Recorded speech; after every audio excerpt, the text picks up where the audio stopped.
Good morning to all of you. My name is Vipin Kumar. You know very well. I am a biology educator. चलिए start करते हैं education academy में। अब जो हमारा chapter चल रहा था लोकोमोशन मूवमेंट, उसको हम लोग आगे की तरफ लेकर के चलते हैं। ठीक है, तो हमने जो लास्ट टॉपिक पढ़ा था वो स्केलेटल मसल के बारे में पढ़ा था। ठीक है, स्केलेटल मसल पढ़ा था। उसके बाद अगर हम बात करते हैं तो हमारे पास नेक्स्ट जो आता है वो आता है कार्डियक मसल। तो हम लोग अभी स्टडी करने वाले हैं कौन सा, कार्डियक मसल। चलिए अब हम लोग कार्डियक मसल की बात करेंगे। तो अगर हम लोग कार्डियक मसल की बात करते हैं तो कार्डियक जो मसल्स होती हैं, सबसे पहले ये पता होना चाहिए कि जो कार्डियक मसल्स हैं ये कहाँ पर प्रेजेंट हैं और इनका जो स्ट्रक्चर है वो कैसा है। तो कार्डियक मसल की बात करेंगे, जैसे कि इनका नाम है कार्डियक मसल्स, तो मतलब ये क्या है, ये वाली मसल्स हमारे हार्ट के अंदर प्रेजेंट होती है। कहने का मतलब क्या है, they are present inside our heart. हमारे हार्ट के अंदर जो प्रेजेंट है उसका नाम क्या है, कार्डियक मसल। इनका स्ट्रक्चर कुछ इस तरीके से होता है। ठीक है, जैसा कि मैं ड्रॉ करने के लिए जा रहा हूँ।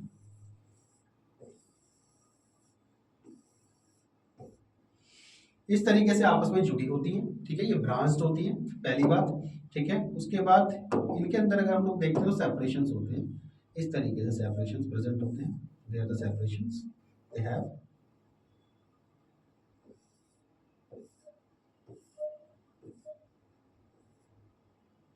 ये इनके पास में सेपरेशंस हैं।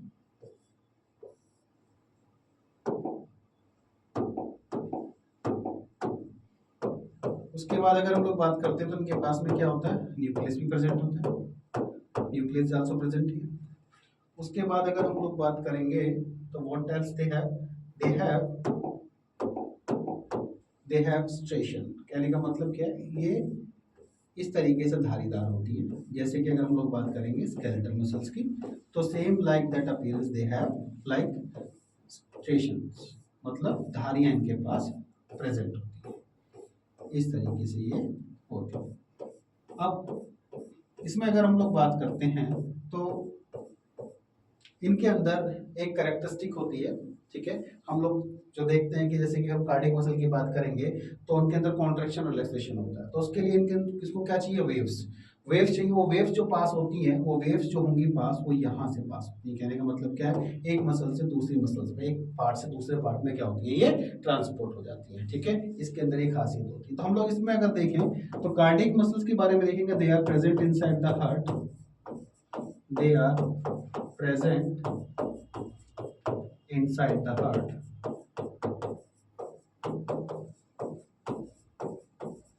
ठीक है, उसके बाद अगर हम लोग बात करेंगे तो इनमें फटीग नहीं होता, they don't have fatigue. Fatigue का मतलब क्या हो गया, थकान।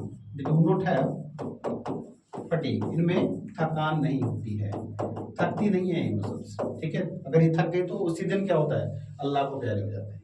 ठीक है, कहने का मतलब क्या है, हमारा जो दिल है, दिल में क्या है, कार्डियक मसल है। और जो कार्डियक मसल से ये रात दिन 24 घंटे काम कर रही है, जिसकी वजह से हमारा हार्ट पंप कर रहा है। और जिस दिन ये बंद, उसी दिन आदमी खत्म। ठीक है, क्लियर। उसके बाद अगर हम लोग बात करते हैं तो इनके अंदर अगर हम लोग बात करें तो ये हमारे विल के अकॉर्डिंग नहीं चलती। तो हम लोग क्या बोल सकते हैं, they are involuntary. They are involuntary, involuntary muscles होती हैं। ठीक है, इनवॉलंटरी मसल्स होती हैं। अब अगर हम लोग बात करेंगे स्केलेटल मसल, वहां पे भी क्या थे, स्टेशंस प्रेजेंट थे। ठीक है, और उन स्टेशंस की वजह से अगर हम लोग बात करते हैं तो इसी तरीके से स्टेशंस यहाँ पर प्रेजेंट हैं।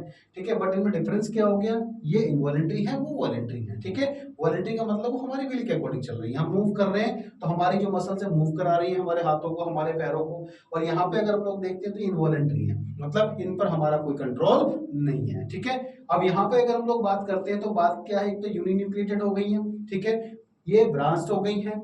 इनमें अगर हम लोग देखते हैं तो ये हार्ट के अंदर प्रेजेंट है। इनमें फटीग नहीं होता है, थकान नहीं होती है और इनवॉलंटरी होती है। ये इंपॉर्टेंट चीजें जो आपको पता होनी चाहिए, जो नीट में पूछी जाती हैं। ठीक है, they are important according to the point of view NEET. ये दोनों पॉइंट, ठीक है, पीवाईक्यूज में आपको ये मिल जाएंगे। ठीक है, उसके बाद अगर हम लोग बात करते हैं तो ये जो मसल्स हैं, इन मसल्स के अंदर फटीग क्यों नहीं होता है। ठीक है, इसको अगर लेकर के देखें तो इसको लेकर के बहुत से लोग कंफ्यूज रहते हैं। तो आप लोग वही चीज आपको देखनी है, चेक करनी है। ठीक है, और बताना है। ठीक है, कमेंट्स दिए हुए हैं, कमेंट्स में ये बताएं कि why they don't have fatigue. ठीक है, ये क्वेश्चंस आप लोगों के लिए। ठीक है, आई थिंक आप लोग इसको सॉर्ट आउट करेंगे इजीली और बताएंगे। ठीक है, चलिए अब हमारे पास जब कार्डियक मसल्स खत्म हो जाता है तो हमारे पास नेक्स्ट टॉपिक आता है बात करेंगे स्ट्रक्चर ऑफ कॉन्ट्रैक्टाइल प्रोटीन्स, ठीक है।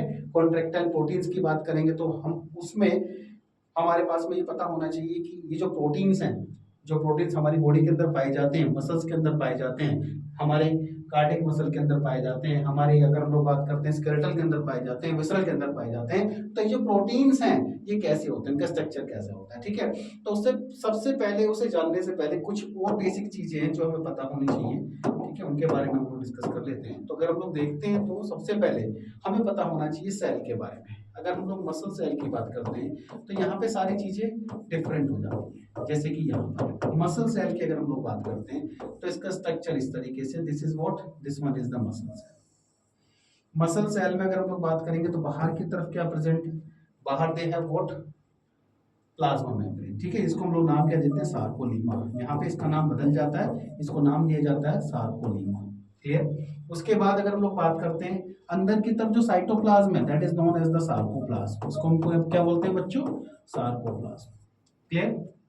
उसके बाद इसके अंदर क्या आता है, एंडोप्लाज्मिक रेटिकुलम आता है, जिसको हम लोग चेंज कर देते हैं, नाम क्या देते हैं, sarcoplasmic reticulum, that is known as sarcoplasmic reticulum. Sarcoplasmic reticulum के नाम से ये जाना जाता है। तो ये चीजें हैं, कुछ बेसिक चीजें हैं जो हमें पता होनी चाहिए कॉन्ट्रैक्टाइल प्रोटीन को पढ़ने से पहले कि इसके अंदर ये क्या है, ठीक है। एंडोप्लाज्मिक रेटिकुलम क्या कहलाता है, सार्कोप्लाज्मिक रेटिकुलम, और प्लाज्मा मेम्ब्रेन क्या कहलाती है, सार्कोलीमा, और अंदर जो cytoplasm that is known as the sarcoplasm. अब होता क्या है, हमारा जो ब्रेन है, फॉर एग्जांपल आपको किसी ने थप्पड़ दिखाया, ठीक है, तो आप क्या करेंगे, जाकर उसको गले तो लगा नहीं लेंगे, गांधी जी तो हो नहीं आप, ठीक है, क्या करोगे, दूसरा थप्पड़ लगा दोगे। आई थिंक आजकल तो मेंटेलिटी भी ऐसी है। तो उस कंडीशन में होगा क्या, आपका ब्रेन क्या करेगा, उस कंडीशन में ब्रेन फंक्शन करेगा। ब्रेन आपका क्या बोलेगा, लगा दे, और लगाने के लिए क्या होगा, लगाने के लिए आपके ब्रेन से मैसेज जाएगा, और वो मैसेज कहां पे जाएगा, that message will goes towards the सार्कोलीमा। ये सार्कोलीमा पर जाता है। यहाँ पे मसल की अगर हम लोग बात करते हैं, नर्वस की सिस्टम की बात करते हैं, इनका जंक्शन होता है जिसको बोला जाता है न्यूरोमस्कुलर जंक्शन। उस जंक्शन पर आकर के एसिटाइल कोलिन नाम से एक हार्मोन, ठीक है, एक एसिटाइल कोलिन नाम से केमिकल या हार्मोन लोग बोल सकते हैं, ये रिलीज होता है, और जाने के बाद में सार्कोलीमा से होता हुआ अंदर एंडोप्लाज्मिक रेटिकुलम तक पहुंचता है, जिसको हम सार्कोप्लाज्मिक रेटिकुलम कह रहे हैं, और वहां पे जाकर के कुछ फंक्शनिंग कराता है, जिसकी वजह से वो क्या जाता है, जिसकी वजह से हमारी बॉडी फंक्शन करती है, हमारी जो मसल्स हैं, जो सेल्स हैं, उसके अंदर कॉन्ट्रैक्शन होता है, और जिसकी वजह से हमारा हाथ उठता है और जाकर के उसके गाल पर लगा देता है, भाई तूने तो हाथ दिखाया और मैंने तेरे को लगा दिया, ठीक है। तो ये कंडीशन हो जाती है। आई थिंक आपको समझ में आ गया होगा। दूसरी अगर हम लोग बात करेंगे इस सेल के बारे में, तो एक दो चीजें और हैं जो आपको पता होनी चाहिए, जैसा कि मैं आपको बताने जा रहा हूँ। यहाँ पे अगर हम लोग बात करेंगे तो यहाँ पे टी ट्यूबल्स का बड़ा ही काम होता है। टी ट्यूबल्स कहने का मतलब क्या, टी शेप कुछ ट्यूबल्स प्रेजेंट होती है मसल सेल में, ठीक है, उसका भी स्ट्रक्चर बना करके दिखा देता हूँ आपको, तो वहां से कुछ आपको क्लियरिटी आएगी। चलिए देखिए, अगर हम लोग बात करते हैं तो इस तरीके से मसल की जो सार्कोलीमा है, ये अंदर की तरफ इनवेजिनेटेड होती है। इनवेजिनेटेड का मतलब अंदर की तरफ धसी हुई होती है। यहाँ पे अगर हम लोग बात करेंगे तो यहाँ पे क्या आया, यहाँ पे हमारे इंफॉर्मेशन आई, और वो आने के बाद यहाँ पहुँचती है और यहाँ से अंदर चली जाती है। तो ये जो ट्यूबल्स होते हैं ये प्रेजेंट होते हैं, ये क्या टी शेप ट्यूबल्स हैं। सार्कोलीमा इस तरीके से होती है, धसी हुई अंदर की तरफ सेल में, ठीक है। तो this thing is forming here a T-shaped structure or a tube-like structure. So that's why it's known as T-tubule. T-tubule, ठीक है, इसको बोला जाता है किसको, सार्कोलीमा को। ये क्या है, सार्कोलीमा मतलब प्लाज्मा मेम्ब्रेन, जो कि मसल सेल के चारों तरफ प्रेजेंट थी, क्लियर। और यहाँ से क्या होता है, इंफॉर्मेशन आती है, अंदर जाती है, और यहाँ पे जो एंडोप्लाज्मिक रेटिकुलम है, जिसको हम लोग क्या बोलते हैं यहाँ पे, सार्कोप्लाज्मिक रेटिकुलम, वहां पर पहुंचती है और फंक्शन करती है, जिसकी वजह से कॉन्ट्रैक्शन रिलैक्सेशन होता है, जो कि हम पढ़ेंगे किसमें, स्ट्रक्चर ऑफ कॉन्ट्रैक्टाइल प्रोटीन में। आई थिंक यहाँ तक आप लोग क्लियर हो गया होगा, ठीक है। अब चलिए स्ट्रक्चर ऑफ कॉन्ट्रैक्टाइल प्रोटीन की बात करते हैं, ठीक है। चलिए इसके बेस कर देते हैं।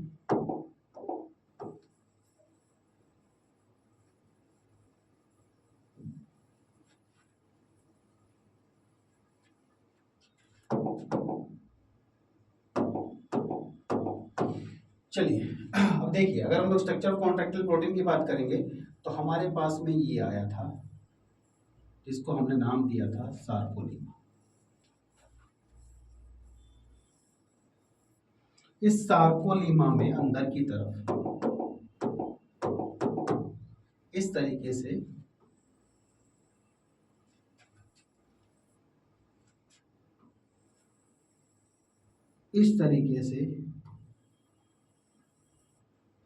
स्ट्रक्चर्स प्रेजेंट होते हैं जिनके ऊपर कुछ ऐसे वाले बैंड्स होते हैं, जैसे कि ये बैंड, सॉरी कलर नहीं है, ठीक है, जैसे कि ये वाला बैंड हो गया, ये बैंड हो गया, ऐसे बैंड्स दिखाई देते हैं, ये बैंड्स आ गए।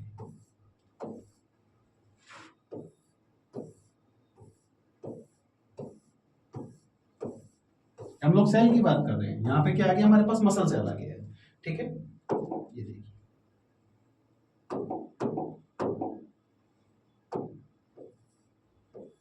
ये देखिए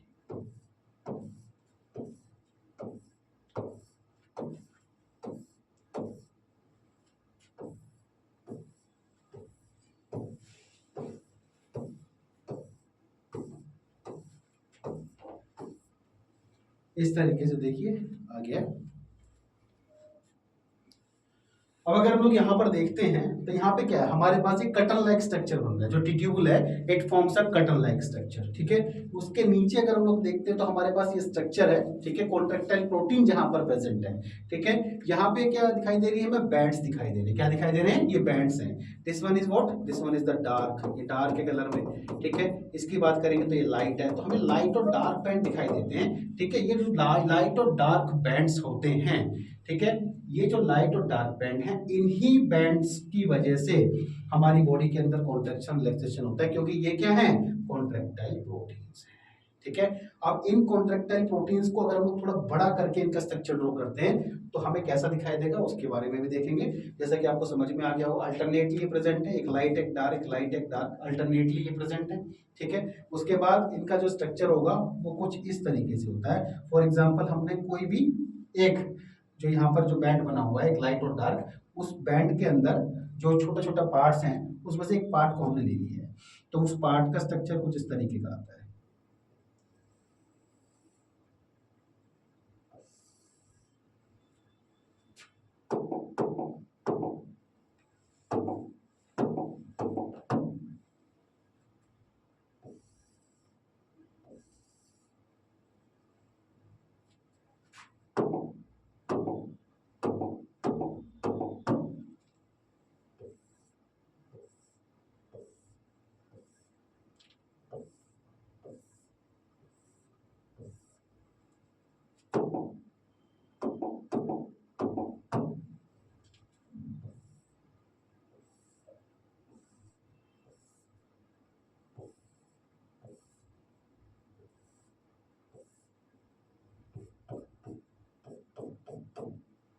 इसको अगर हम लोग बड़ा करके देखेंगे तो हमको बड़े करके ये इस तरीके से दिखाई देते हैं।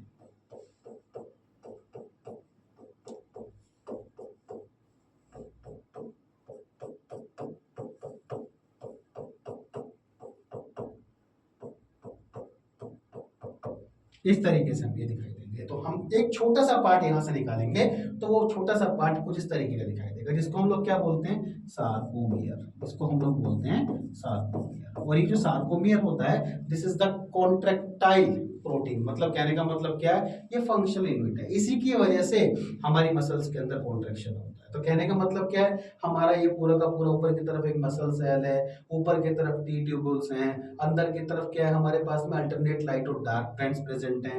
और ये अल्टरनेट लाइट और डार्क जो बैंड्स हैं वो क्या बना रहे हैं, एक छोटा सा एक सिस्टम बना रहे हैं जिसको सार्कोमियर कहा गया। और ये सार्कोमियर ऐसा नहीं एक ही होता है, ये कंटिन्यूअसली रिपीट करता रहता है। जितने भी आपको यहाँ पे लाइट और डार्क बैंड दिखाई दे रहे हैं, ये सारे रिपीटेड क्या है, सार्कोमियर्स हैं।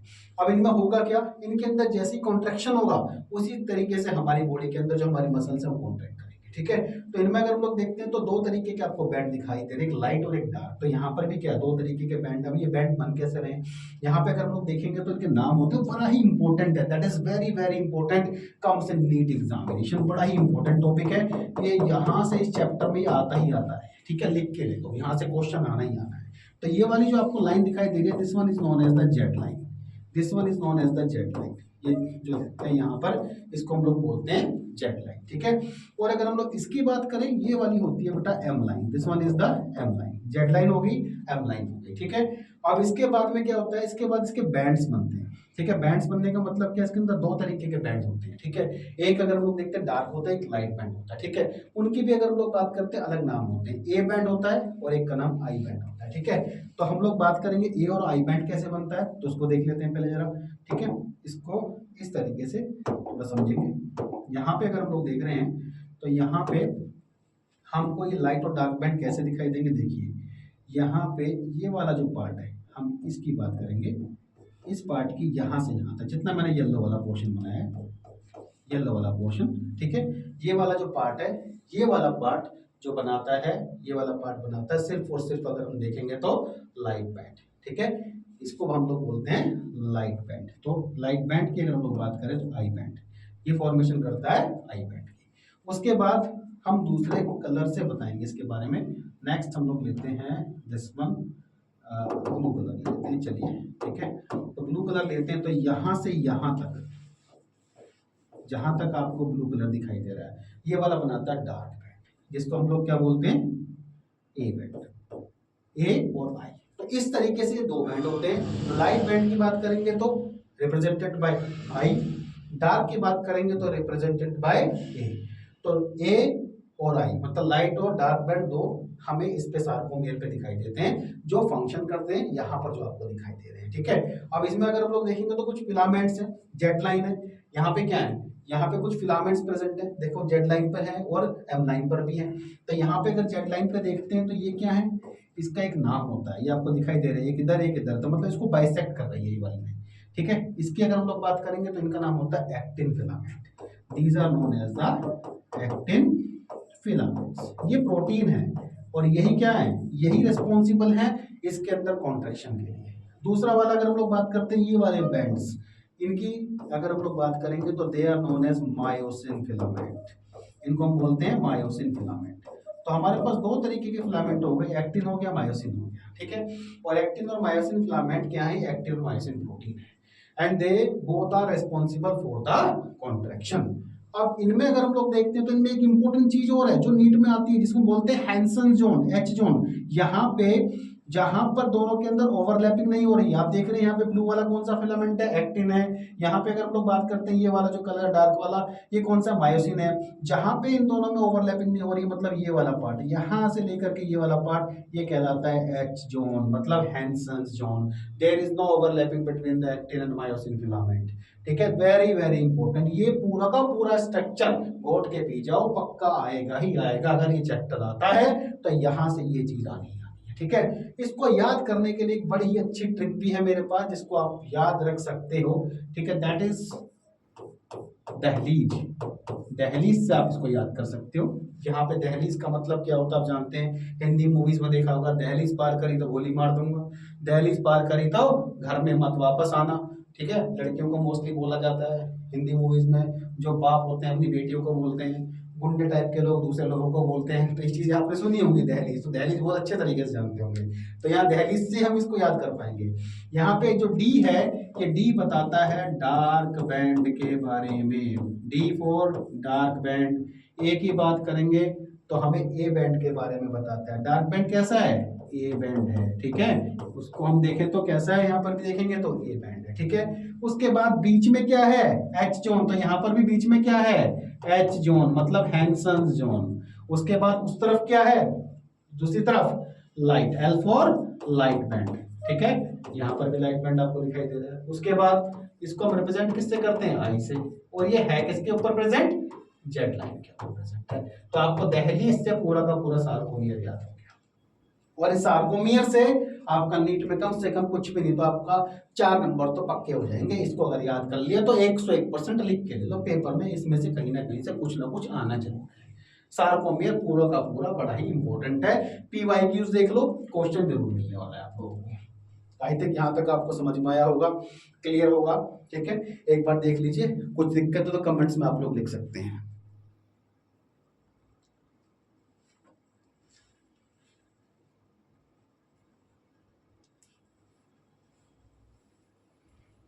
चलिए, यहाँ तक क्लियर हुआ आप लोग, ठीक है। अब इसके बाद हम लोग चलेंगे आगे कॉन्ट्रैक्टाइल स्ट्रक्चर में, सार्कोमियर आपको क्लियर हो गया है, ठीक है। अब इनका कॉन्ट्रैक्शन रिलैक्सेशन कैसे होता है हम उसके बारे में भी समझेंगे, ठीक है, उसके बारे में भी पता करेंगे कि वो प्रोसेस कैसे होता है, ठीक है। चलिए आई थिंक यहाँ तक क्लियर है। चलो इसके बाद फिर हम लोग बाकी की चीजें नेक्स्ट टॉपिक में पढ़ेंगे, ठीक है। यहाँ पे आज खत्म करते हैं। Okay, thank you.